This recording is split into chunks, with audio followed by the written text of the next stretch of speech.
I thank the member. Is the motion seconded? I'm happy to second the I motion. thank the member for Newcastle and give the call to the member for Newcastle.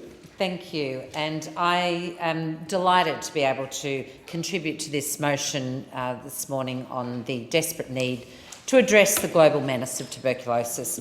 I'd like to thank the member for Leichhardt for this motion and recognise his deep commitment to ending this scourge. As Mr Encher's co-chair on the Australian TB Caucus, I know he's been a fierce advocate for global action on TB for a very long time now.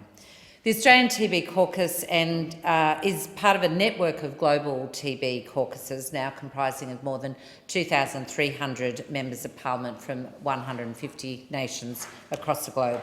Together we work to increase parliamentary awareness and lobby for solutions to end this epidemic. I am pleased to say that the support of the caucus's activity within the Australian Parliament is extremely strong, with members from all sides of politics understanding what a pressing national and international priority this is. It's hard to overstate the dire severity of the tuberculosis virus. It's currently the #1 infectious disease killer in the world. As the member for Leichhardt made clear, it's now claiming more lives than HIV, AIDS and Ebola combined. In 2017, 10 million people contracted TB. Of course, more than 1.7 million, of those, more than 1.7 million actually lost their lives. Being an airborne virus, it's very easily spread, and once infected, people experience coughing, fever, sweats and weight loss. If untreated, it can lead to diseases in other parts of the body like TB, meningitis. And of great concern is the increasing number of drug-resistant TB infections, which are more complex and expensive to treat and have a dramatically lower survival rate. We are incredibly lucky in Australia that Australia is considered one of the lowest risk countries in the world for TB, but that doesn't mean we are immune. Indeed, there are still 1,200 to 1,300 cases of tuberculosis in Australia each year, and some of our closest neighbours are still inundated with this terrible epidemic. What is most frustrating and so desperately sad about this situation is that with the right resources and treatments, TB is both preventable and curable. But the treatments we have are very onerous. It can take up to 2 years and 40 pills a day and 2 injectables to treat drug-resistant TB. This is an enormous burden on both patients and health systems alike. But there are some great advances in the pipeline, and with proper investment we can really turn this around. Almost 3/4 of global funding to fight TB currently comes from the Global Fund to fight AIDS, tuberculosis and malaria. The fund, which is a partnership between governments, civil society and the private sector, invests more than $4 billion a year to support programs being delivered in more than 100 countries.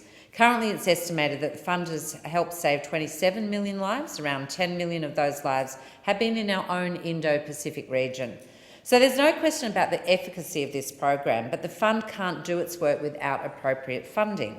Currently, Australia is the 10th largest donor.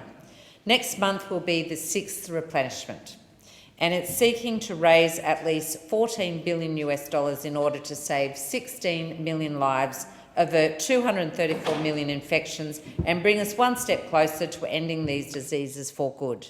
It's time for Australia to dig deep. In the last replenishment, Australia put in $220 million, which, amongst other things, supported work to fight drug-resistant malaria in the Greater Mekong, multi-drug resistance tuberculosis in Asia and Papua New Guinea, and of all of which present very serious health security risks to our region. The strategy to end global TB epidemic should not be beyond us. It is both achievable and in our national interest to make this happen. This time, I think we should do better than last. I would like us to see Australia step up our contribution significantly to that $300 million that is being asked of us by the Global Fund.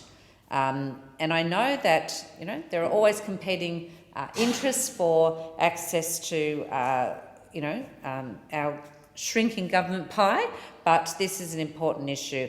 And unlike recent development aid spending that we've seen in recent years, this money should not be pillaged from aid spending elsewhere. This is new money for the Global Fund contribution. I think